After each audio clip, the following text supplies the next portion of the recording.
I'm really excited to have my good friend, longtime friend, Ralph Plumb here. You're gonna make me talk numbers? Yeah, that's what I want to hear. I have the most receptions, the most yards as a receiver in my career at Yale, which was a fun All experience. time. You were All time, yeah. Wow.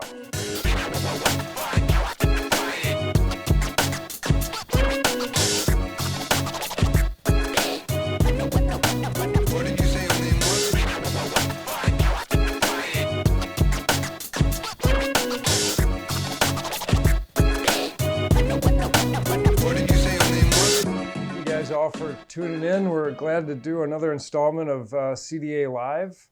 I'm really excited to have my good friend, longtime friend, Ralph Plumb here. We're excited to hear about his life, where he's been, both athletically and in business. Ralph, tell us about your life growing up in the brick alley pub world with parents working crazy hours, you and your brother Matt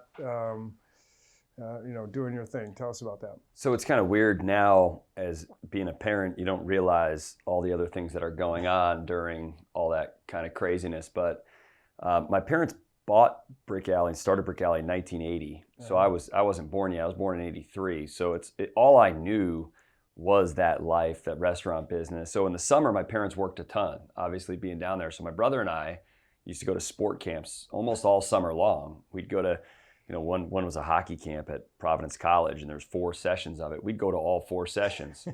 My parents would always come up and see us and all that stuff, but that's their prime time is during the summer months. In the winter, we grew up skiing a lot. Go on ski vacations. So a lot of people in the summer would take vacations and go to the lake and all that. For us, it was the opposite. The summer was a busy time for us, not only with sports and activities, but my parents at the restaurant and in the winter, we did our kind of family activities and vacations and things of that nature. But it's really interesting. I've seen over the years, like the different people my parents have been able to impact, from whether they're employees, whether they're team members or people in the community. It's been really nice to see as I've gotten kind of more involved and just people pulling me aside. And whether it's employees that have worked there for a long time or whether it's different vendors or different people. So your dad made a big impact on my life. And one of the things that struck me was how much the employees cared about him and he about his employees. And I think, working in restaurants myself and obviously being an architect for many restaurants, there's almost this weird dynamic at odds between ownership and the, wait staff and the cooks and stuff. It's almost like they're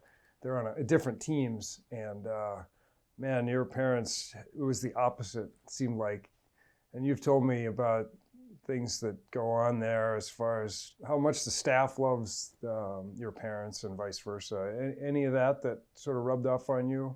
Yeah, exactly. And frankly, I've seen it with the pandemic and everything going on in the restaurant business now. Just a little example of like my mom, who's, could easily kind of hang it up and kind of go into the sunset, if you will. But she's been down there doing doubles and managing and on the floor, and she's in it, right? Yeah. And so I think it's a great example of leadership comes in a lot of different forms. A lot of people know my dad as kind of the face of the restaurant and the leader and the visionary, in which he is and has been for a long time.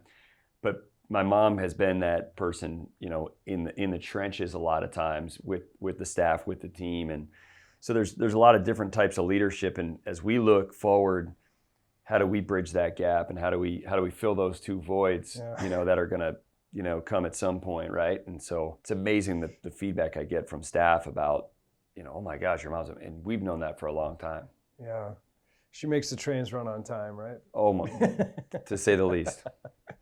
And your dad's the visionary out there, the front man. That's exactly right. Exactly right. And man, they're both really special people. So you're tremendously blessed to come from those 2 great human beings. But tell us about, you were going to all these athletic camps, and then, I'm interested to hear about sort of when you started picking sports and how sports and high school life kind of came together, and then ultimately you went to a college and how that went, from an athletic standpoint. So athletics has always been a big part of my life. Played men's league hockey last night, still trying to not pull a hamstring. But so growing up, athletics was always a big thing for us. It has been in our family for a long time. Like my grandfather played at Springfield College back in the 1930s, both football and hockey. So it's been ingrained in us. And, you know, my dad used to always tell us, like, look, you don't have to work at the restaurant all the time, but you got to be doing something. So natural gravitation to both my brother and I was with athletics. And you know, I really enjoyed hockey growing up. I didn't really enjoy football that much when I was really little. But once I got to high school, at Portsmouth High School, football's always been, you know, the sport. We're a small school, public school, you know, 750, 800 kids. And, you know, historically, going back to the, you know, Duke Ingrams and other people coming up in the, you know, the 90s and Mike Clouds and all these guys. I was young and going to those games and watching them play and them go on to play like Division I football, and it was pretty special. Like people competing against Hendricken and LaSalle with a small school, public school like that, and we lose guys to go to those schools as well. When I played against Hendricken my sophomore year in the state championship, and we won the Division I state championship, the two best players at Hendricken would have been at Portsmouth High School. So Portsmouth football has always been kind of a big thing in our life, and it's weird. I had a couple mentors through that process, like I mentioned Duke Ingram, but Duncan Ingram, starting in like 7th grade, he would bring like middle school kids. We would go to the gym at the high school every day after school, and he would be there, and the coaching staff for the football program would be there. So I learned early, like, we put in a lot of work. More so than I think the average high school around here was putting in work in the weight room program, and the feeder program, not only Pop Warner, but even like training behind the scenes, right? Wow. So that was a great experience. Lucky to still know both those guys and had a big impact in a lot of our lives and my personal life. But then, you know, the recruiting process starts, you know, because you get all these letters, you have all these coaches coming in, and, you know, it's like, I wanted to go where someone you feel wanted, right? Yeah. And those two were the Naval Academy and Yale were the two that I narrowed it down to. I ended up choosing Yale to go, and it was probably the best decision I made at that point in my life. Okay. I get introduced to, because, you know, in Newport, in Portsmouth where I grew up, not a ton of diversity on a lot of levels. And going to Yale, you're just thrown into just a global, you know, pot of every background, ethnicity. Okay. A lot of people have a misconception about Yale and the other Ivy Leagues about, oh, it's a lot of this and that. They do an amazing job of bringing in people from all different thoughts and backgrounds, and it was amazing. So I love the small school, because typically people think you go to a small school, you're sort of like, well, there's always these other schools in high school and college. But you're saying the small school may have helped you because there was this like intensity of like, we got to get these kids up to speed. We only have so many kids, and we're losing some of them to other schools that are recruiting away from us. And so it was almost like you had to bear down because there was only so many, right? Our coaches did a great job of that in high school. We would show up with 30 guys. Yeah. And we'd look across the sideline at Hendricken, and there would be 110 guys, right? Or like LaSalle or East Providence. And he did an amazing job of building up the underdog, building up that. I mean, oh man, I still remember his pregame speeches, stuff of legend, stuff that probably couldn't say now, 20 years later. But I look back and I really believe that not just myself, but a lot of people I've played with were impacted positively because of. At the time, a lot of things that happened. I mean, I quit one day. Really? Oh, my sophomore year, he broke me. I'll never forget this. My friends still make fun of, get on me about it. But I remember we were running, and I mentally broke. Yeah. Walked off the field, quit, done, this, that, and the best part was, he didn't chase me. He didn't ask me. He didn't, all right, see you later. You know what I mean? And, you expect, I remember thinking back, like a part of me was like, wait, no one's going to come get me, And I remember going home and telling my parents this, and they're like, well, you better call him. Yeah. Glad my parents made me deal with that, right. But I remember that situation. But yeah, small school, small environment. And right now they're back. I mean, they were in the state championship game last year in Division I. Yeah. Oh, nice. And they're playing as Henrik, and that guy's going to Michigan and Notre Dame Big and time. all this stuff, which is really, really cool to see. I'd love to hear about the Yale experience, and I know just a little bit about the things that you accomplished there, but tell us, brag a little bit about your things that happened there, and you were a quarterback and you switched to wide receiver, and just kind of the accolades that came out with that. Well, a lot of success in athletics is your team and situation, right? Like if Tom Brady was not put around Bill Belichick early in his career, you could argue you don't know, right? Yeah, and same thing about Belichick, right? So I went to Yale and I was a quarterback, and one of the reasons why I went there was because I wanted to play quarterback. Half the teams recruited me to play different positions. Like Brown wanted me to play defensive back, and I was like, I don't. So I wanted to play quarterback or at least give it a shot, knowing that there was a chance I'd probably end up moving because I didn't have the drop back, like deep out on a rope. But I would more like make plays. And the other quarterback that came in as a freshman, so there were 9 quarterbacks when I showed up at Yale, just on Yale's team. So there's 9 quarterbacks. All were obviously good. One of the kids in front of me took over for Drew Brees at Austin Westlake, Texas, where Drew Brees went, where Nick Foles went. So he was the starting quarterback there. One guy, the kid in my class, the other quarterback, was second team All-State Pennsylvania, who ended up being on the Dallas Cowboys practice squad for a couple years at quarterback. So these were some of the quarterbacks in the program. Sure. And I'm looking around, and I'm on like the 5th field. So like in camp as a freshman, and the starters are like, you can't even see them, they're so far away.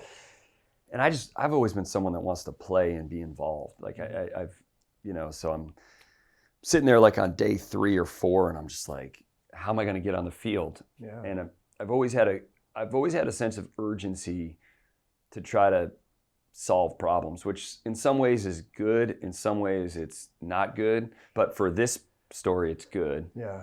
And my problem was I wanted to play, so I went to the coaches after practice and was like, "Hey, can I play wide receiver?" And because we had a couple. You came to them. Oh yeah, and they also in college. There's a lot of guys that play college football. I mean, Julian Edelman's a great example. Yeah. Julian Edelman played actually quarterback in college as well. Oh. He didn't even play receiver. Really? Okay. Yeah, he played quarterback at Kent State. So they recruit a lot of quarterbacks. Because a lot of times in high school, guys get put at quarterback that can make plays or do whatever. And so they kind of, they weren't going to force it on me because they knew I wanted to play quarterback too. Yeah. But my sense of urgency popped up, and I said, can I play receiver? And there were a couple receivers that were freshmen and sophomores that were like on field too. Yeah. That I said, I remember saying to myself, I'm like, I think I could be better than that guy. By the end of the year, I was starting. And it was a really great experience. It's amazing how it changes over 4 years. If you're a freshman, everything's moving so fast, and like you don't know what's going on, and you're like nervous. And my first ever catch was like a 40-yard touchdown against Brown. Wow! And that was my first catch. And Brown was a good one. And they were like my spurn lover. Like I was so mad about Brown. My biggest games in my career were against Brown. Okay. I was furious because they recruited me hard as a quarterback. Okay. Because the way recruiting process works, going back to like, you want to go where they want you. Mm-hmm. They wanted me as a quarterback initially. Yeah, you're going to be the next, Then they got their quarterback. So like they're recruiting. They're not recruiting one guy. Right. They're recruiting, let's say, 15 quarterbacks, 20 quarterbacks. It's amazing. Like I think they got their guy that they wanted. Sure. So they then like immediately one day it was like, I think you should play defensive back in the recruiting process. I was like, all right, guys, you're done. And ever since then, I was furious with them, and so that was one of the best moments of my career. Was my freshman year. My first catch and my first touchdown was against Brown. In the Yale Bowl, which was a cool experience. Was really fortunate. I filled in, so I got the number 4 when I went as a quarterback, and then when I changed to wide receiver, they gave me like number, I don't know, some number that's like, oh, not a good number. Not a good number. No, number. See, you're a wrestling guy. I don't know anything about numbers. Like you got to have a good number, right? So your number says a lot about who. So what happened when Cam Newton came to the Patriots? Yeah, he got his number 1. Yeah. You know, like he's not gonna. Okay. They're not gonna give Cam Newton number 6. His number's number 1. Okay. He's gonna get his number. Brady went to Tampa Bay. What'd they give him? 12. 12, right? So they like your number says a lot about what they think about you and what position. More on that later. But I got some weird number when I moved to wideout. Okay. But then as I started playing a little bit and competing, and I think the coaches saw a niche for me. Okay. And that niche had just been vacated by a guy. He graduated the year before I got there. This kid, Eric Johnson, who ended up playing for the San Francisco 49ers for like 4 or 5 years, and then for the New Orleans Saints for a number of years. So he played like 8 years in the NFL. Yeah. And now he's married to Jessica Simpson. It's this guy, yeah. He's been to Brick Alley along with Jessica Simpson a few years back. They were in town for a wedding. So he's become a friend over the years. Nice.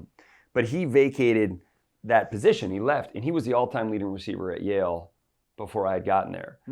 So in camp, as I started as a freshman, they said, all right, this guy might be able to be EJ. That was his nickname. Yeah. And so they gave me 21, which was his number. All right. So that's when I said, all right.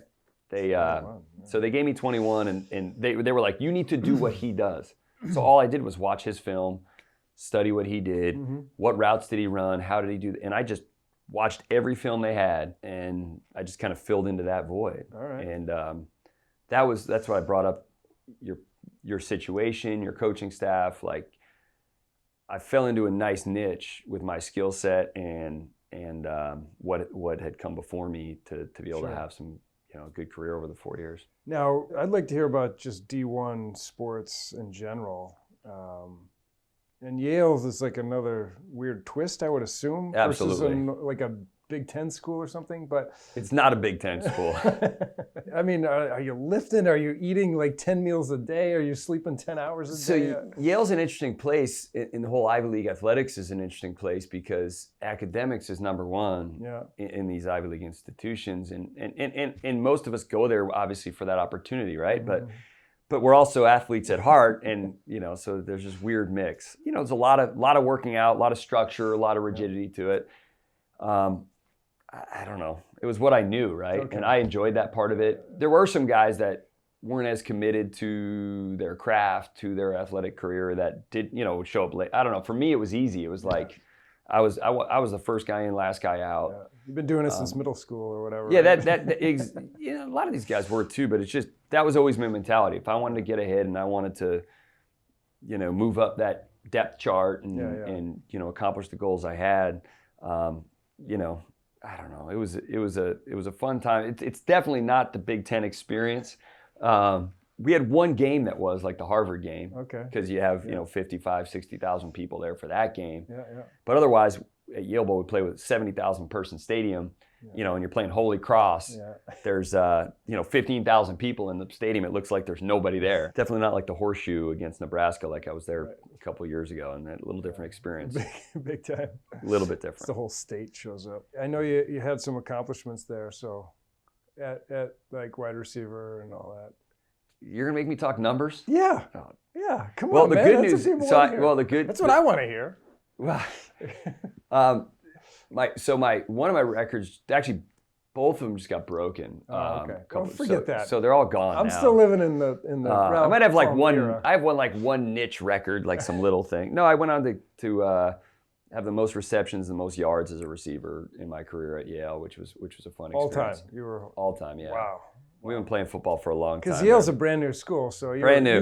You could easily get out. That was one of the things that got me to go there too. I'll never forget just the history of Yale, like Walter Camp, and you walk in. I remember on one of my visits there, you walk in the football office. They have 2 Heisman trophies sitting there, from 1936 and 1934. There's still Heisman trophies. But what's cool is my grandfather played against one of those guys. Okay. So when my grandfather was at Springfield College, he played against Yale. Oh, wow. You finish up Yale. I'm assuming that's a crazy experience, both athletically and academically.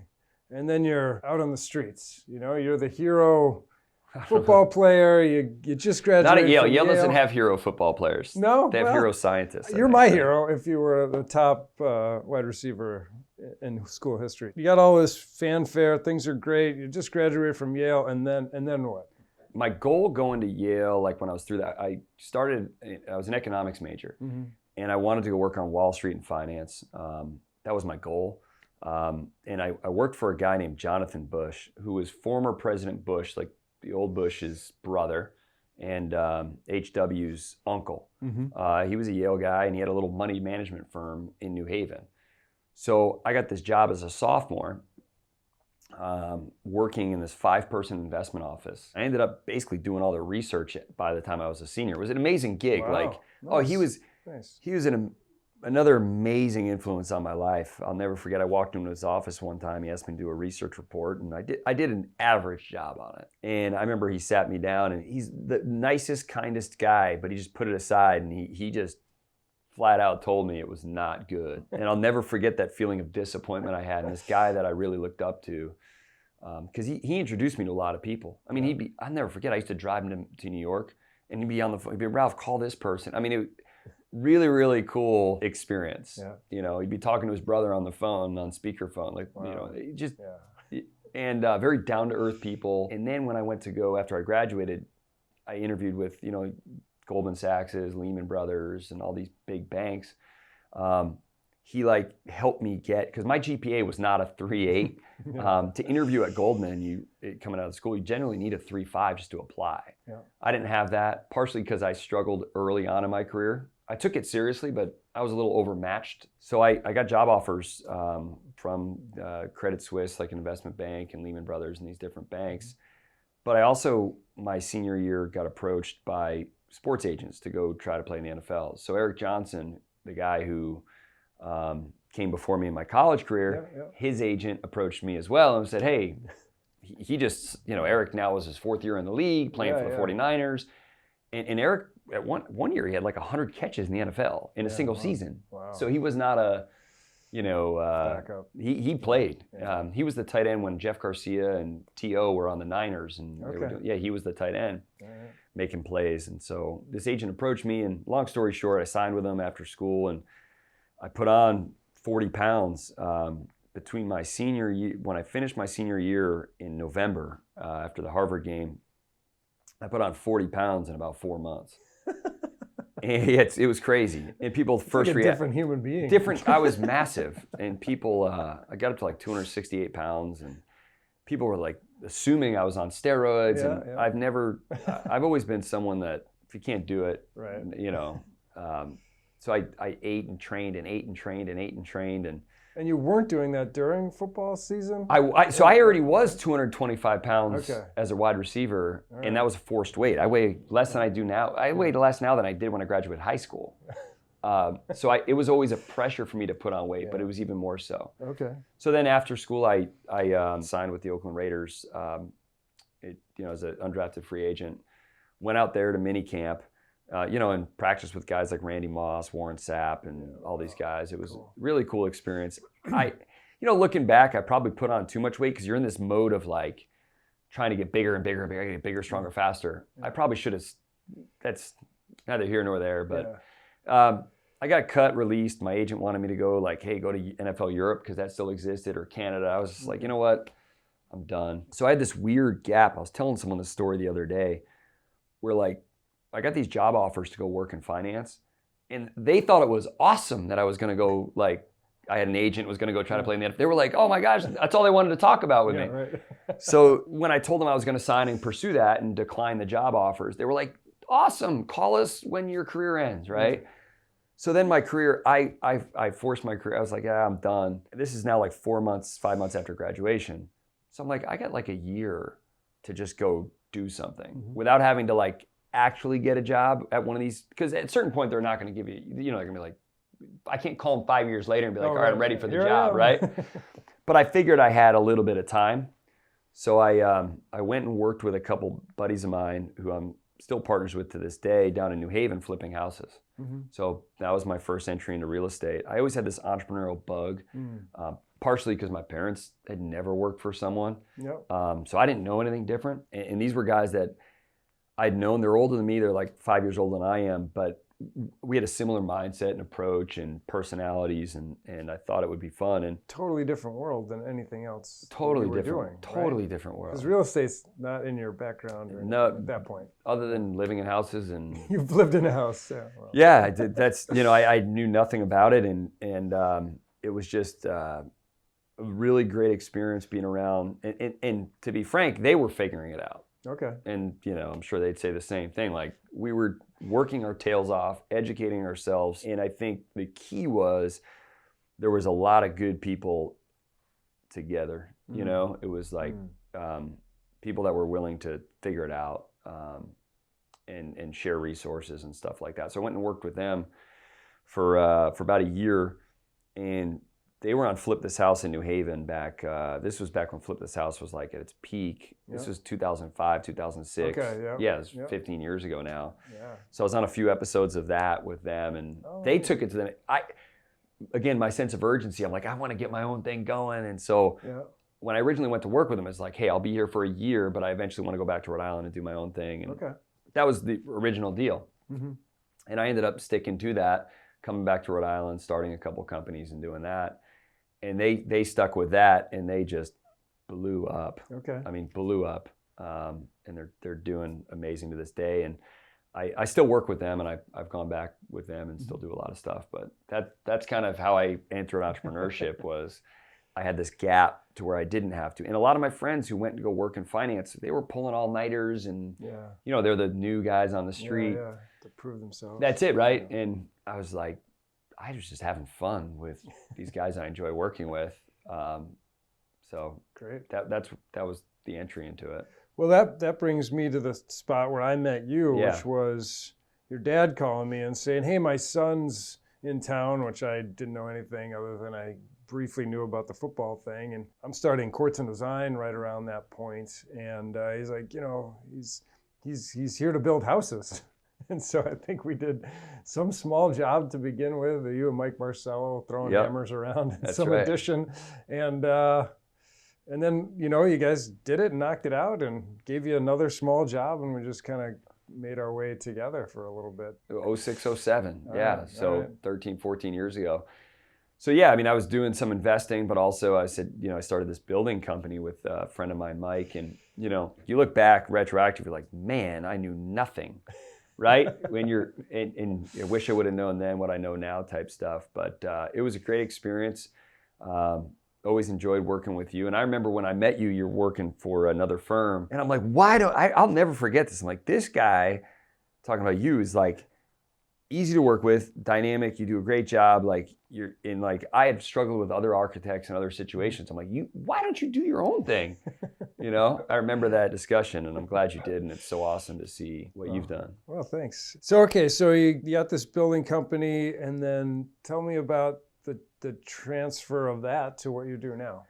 Yeah, so I was doing a lot of building. We did a lot of fun stuff. Like, we built the first ever LEED certified house here in Newport County, Rhode Island, 4th in the state, and a lot of fun projects. That one that we did with that nano wall overlooking the ocean, there was a lot of fun stuff. There was also some stuff I didn't enjoy about that business. Some of those projects, you're in big projects with people for a long time. Yeah. And like 95% of the clients I had, like some of them I would have worked for free. They were like amazing. But every once in a while I had a situation that just, you're like in this partnership for a long time. Oh, yeah. And I like some of them. And I had 20 employees at one point, and it just was something that I didn't see myself wanting to do and grow big and get bigger and all this stuff. So I wound it down. And the guys who I had partnered with in New Haven, or worked with in New Haven at first, I had always done stuff with them. Like, they'd call me, we'd work on a project together, something like consulting, if you will. And they've been trying to get me back to, like, the thing I've observed from my partners out in California is they try to find the right people and they figure out the rest. So I remember I look at them when they were trying to recruit me back, they're like, they didn't really know exactly how I'd fit in, but they thought that, and I thought the same way, we would work well together and figure something out. Yeah.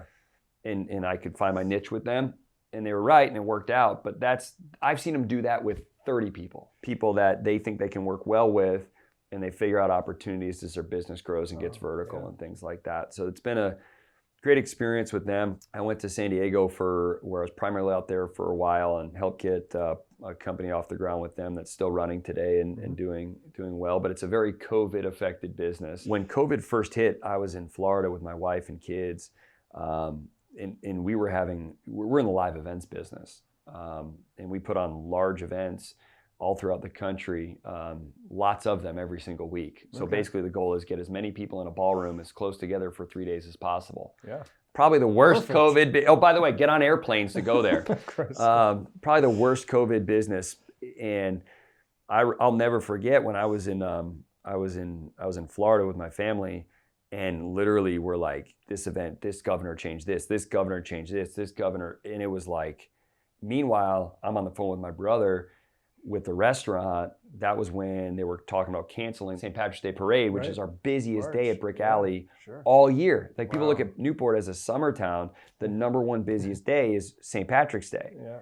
And they were talking about canceling that. So like, I remember and I'm pretty good about checking out when I'm on vacation. But I was like, this was like this is next level. And I remember just watching it go. And the good thing, I've always been real, and like being a son of a business owner, like knowing like it's not, things will change, the economy is going to have cycles to it. Like you can't look at what you made this year and extrapolate out, for the next 40 years every year. If I could do that with my best year, then we're good. But it just was a really interesting time over the last 6 months where, our businesses have been majorly affected by COVID, which, the good news is, and we're very blessed and fortunate that we've made some good decisions to where it's going to be okay, right? Like you're not going to have your top end like you had some other years, but we haven't lived excessively. We haven't like gone, we've invested, so it's going to be all good. And right now I'm in this like phase of, okay, what's next, right? And like, what's the next evolution? And right now it's the restaurants and working with my brother and getting those back, because COVID's gonna go away. I mean, no one knows when, but eventually, it's at some point, and I think it's longer term than shorter term personally. That's my personal opinion. But, so how do you prepare for that? How do you work with staff to help them navigate through some of this, just psychologically and even financially with some things going on, right? It's certainly been a challenge, to say the least. You were doing these live events. Just tell us about the live events, just briefly. So we would do training. So we do real estate investor trainings throughout the country. So the largest real estate education company in the country. Okay. So if I wanted to get into the house flipping or wholesaling or whatever business and real estate, I would see your course and I would sign up for it. Yeah. You would teach me over the course of a weekend kind of the basics? I would do 3 days. Yeah, and some not so basic, but that was the challenge, right? Is when we do these trainings, you have let's say 300 people in a room. You have someone with X experience, you have someone with Y experience, and balancing that out. Right, throwing a lot of terms around and. Oh, you teach a model. You try to teach a business model over 3 days, right? And it's certainly that was a fun challenge, and really enjoyed that, and also getting that enthusiasm across to people. And I'm pretty passionate about doing it well, like anything well, right? Like a lot of people think with real estate or any investment class, right now it's. In the stock market, my background initially in investing was in the markets. One of the guys I studied with, a guy named David Swenson, who manages $40 billion, the Yale Endowment, and the average investor is trying to compete and get returns against guys like that. I think any investing strategy, the more prepared you are, the better educated you are, the better decisions you're going to make. Yep. Rising tides go up, your investment goes up, but what do you do when things don't go well? How do you know how to navigate those waters and things? So our journey, when we were young, I was 22 when I started, they were like 27, they were 5, and we had a decade of experience, and kind of teaching that experience was a lot of fun. And the people I did it with was even more fun. I just developed some great relationships with, coworkers and people over the years from all across the country. Did you ever put those into practice? Meaning, did you invest? Do you do that sort of real estate work yourself? I do. I still do. Okay. I look at real estate investing really as like, there's kind of 3 main ways people can do it. One, they can be like the active participant, right? So they're out there, buying their own rental property, or, they're the full equity stakeholder in any asset, right? They go and buy it. They might borrow money too, but they're out there. It's them in a real estate transaction, whether it's rehabbing it and trying to sell it for profit or buying and holding it, right? Number two, people can be like passive investors. So they invest money in other people's transactions or deals and get paid passively through that. And then number three is someone could be like a fund investor, like buy into a REIT or, different types of funds, right? So I do all three. I've learned over the years that you can only be so much of an active investor, right? Like a lot of guys, you only have so much time and even bandwidth to scale that, right? So how much are you going to do at once? And I have other businesses too, so it's not. I've gotten better over the years at like, all right, take that on, don't take that on. Okay. Just because you can make money on something doesn't mean it's a good thing to take on. Yeah. In my early 20s, and it was like, if it could make money on it in business, do it, right? But as you start learning about business better, it's like, all right, how much do I have to put in on this? What is that going to take away from? ROI. Is it worth ROI of time, right? And ROI energy and mental stress. So so I do projects actively. I don't do a ton of flips anymore. Like the last couple of years, I've bought some land, built a couple of houses, things like that. The new restaurant that we have here in Middletown, that you did a bunch of work with us on and designing and helping with planning, getting through zoning. Sure. We took that asset, 1.2 acres on the corner of 2 state roads. So like that's a nice long-term play for us too. So I don't do, right now in my career, I do a lot more like longer term investing type stuff. When I was younger and trying to grow and build, it was a lot of, active like flipping of properties, which I still do. I still look at opportunities all the time. And then I invest in some apartments in different parts of the country, a lot in Dallas, Fort Worth, a lot of really high growth, pro investor markets with some really good operators. So when I invest passively in these types of projects, guys that's what they do. They, manage very successfully thousands and thousands and thousands of units. And when opportunities come up, try to invest in them. Spinning back to you and your brother, you got your parents as a model, and you guys have this property, center of the island, center of the universe, sort of, if you think about it, this derelict property. Tell me about you and your brother kind of figuring that out and pulling the trigger and doing that next step. Because when everyone hears about it, they think, well, of course.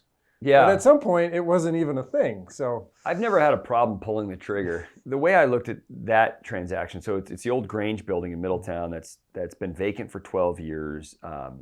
It's maybe never even longer than that, because it just was barely used if it was used back in very the day. minor, right? Yeah. And never developed, so it's just a building on grass basically. But everyone knows about the building. It's never really been but what's crazy that we brought it back to life. Like we have customers that come in. I went to school here in 1968 because it was a school. I know more history about this thing now. But it was a school when they were building Gaudet Middle School. Okay. So the old Peckham School, they would for 2 or 3 years, it was used as a schoolhouse as well. So there's it's an amazing building with great history. But when I look at investments like that, I asked myself, like, all right, what's the downside, right? Like, all right, so let's say we buy it and it wasn't cheap. It was, especially for its condition. We put in a lot of work to it. But I also look at it and say, okay, what's the worst case scenario of like the exit on this thing? And I think for me to be able to pull the trigger on something, I've learned from different people I've worked with over the years, is you don't just look at the upside, because the upside's always the sexy part, but if you look at the downside, you like the upside and you can palate the downside, then I think it's a go. An off ramp. That's what I mean. If will it take me down?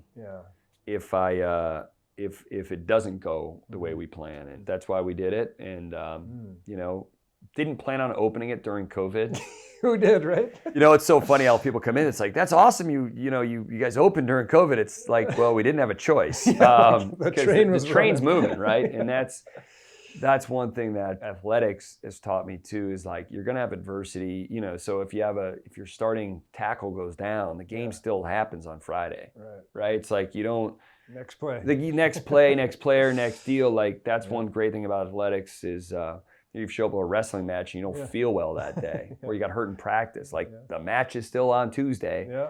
So that's what I really like about athletics too, and I think has served us well in business is you're going to have different obstacles that come up, and frankly, my lawyer makes fun of me.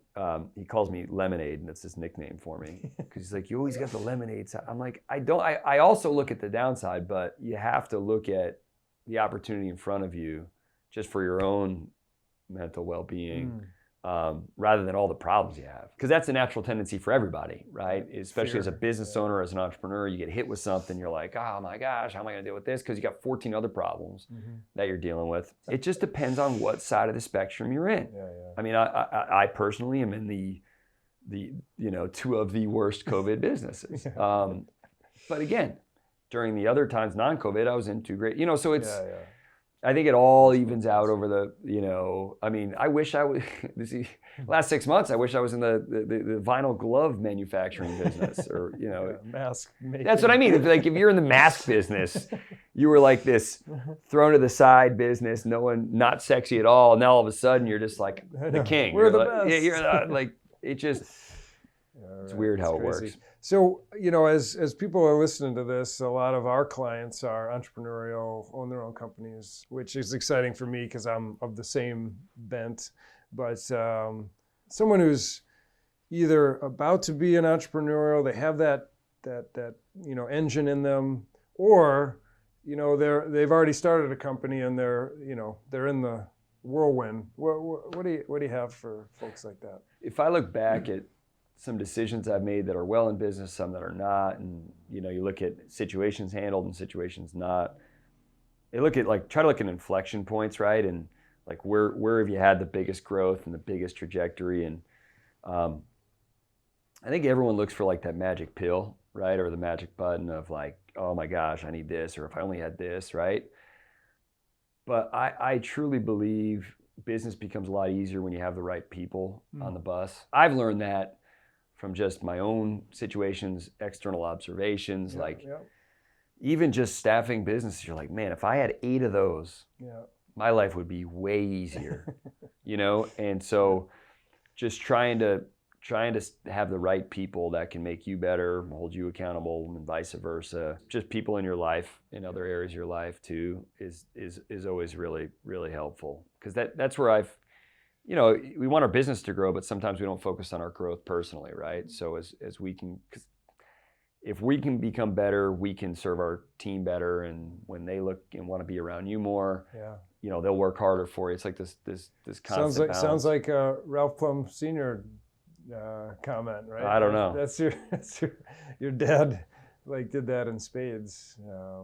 So I think that's kind of neat that you're echoing those conversations. I have a friend, Lillian, who said, regardless of what business you're in the people business. She's in the cleaning business, and you think, she's like, we're not. We're in the people business. She focuses on the people, all of a sudden, the doors all opened. I know a lot of people in every profession that are really talented, really skillful, really smart, really, all this stuff, but don't run good businesses. Sometimes I think what happens is as entrepreneurs, we get stuck on our problems and our situations, but no one cares about our problems, right? When you're the entrepreneur and the business owner, no one cares about your problem. They care about their problems. And understood, right? And it's, by the way, personal relationships and all this other stuff, same, simple book around that, How to Win Friends and Influence People, right? That's what that book is, right? But that's what that book is stop worrying about your own stuff. When you're working with team members or even clients or customers, you have to put a pause on your problems whenever you're doing those interactions, or And me, one of my challenges and one of my really things I try to work on is I can be intense sometimes, which is good in some ways, but really detrimental in other ways, because not everyone likes that intensity, and sometimes I don't, right? But being self-aware of your own strengths, weaknesses, work on your weaknesses, and celebrate your strengths. Is there anything you think of daily, you do daily, or maybe not daily, but you do consistently that you feel has sort of honed your skills, or that has given you an advantage? Anything that you could pass on to people? I say, man, if I started doing that a little bit more, I would reap rewards. Yeah, it's weird. There's so many other things in business that matter other than just the technical thing that you're doing, whether it's a restaurant, a training, an event, a design of a building. There's all this other stuff. What a good question of like, what do you do daily? Like, well, there's probably 8,000 things I need to be more consistent at to like improve. Yeah. Consistency's important in anything. You can start with fitness and all that stuff, but I think one thing that helps me is when I fall behind. You know, in business you can work on a lot of projects, you have a lot of open projects, but trying to finish things and setting deadlines to things. Like, you know, as an entrepreneur, you can always, I'll get to that tomorrow. Like, procrastination can be a really tough thing for a lot of people, but as a business owner, you now have 8,000 open projects. So you're going to have to quote unquote, so like prioritizing, but then like trying to get stuff to the finish line, even if it's like designing a sign, or if it's like getting back to someone on like, I think closing open items. Oh, there you go. I just tried to clear my desk of stuff. Like close out open things so that way I could further focus on other stuff. That's just for me in my head that helps. Because like, I don't know about you, but when you go to your desk, you're gonna have 20 things you could do at this one time. So if I can get a lot of those little things off my desk, so then I can focus on bigger projects. Yeah, because we're good at opening up jars, right? Like, as visionaries and entrepreneurs, like, oh, we're gonna do this, and we're gonna do this, and we're gonna do this, and suddenly there's this like vast array of half-opened. And sometimes we're like, it doesn't matter, but I think just only internally, and I've learned this from a buddy of mine, like the guy just is relentless and finishes. Hey, I'm gonna have this for you on Tuesday. It is there on Tuesday, man. And I've seen it for 20 years. And he's probably one of the most successful guys I know. Well, thank you, Ralph. We're gonna close it up now, but anybody listening needs a new restaurant to go to. Plummy's is open in the middle of Middletown, and we were, as an architecture firm, happy to be part of that project and many others for the Plumb family as parents, houses and stuff. So just knowing your family, knowing you, knowing your brother, knowing your mom and dad, you guys just impact so many people so positively. One of the people that I would say are on my top 5 is your family and the impact that you guys have had on me, both professionally and personally. So I want to thank you guys a lot. Thanks, bud. Appreciate you having me. What did you say your name was?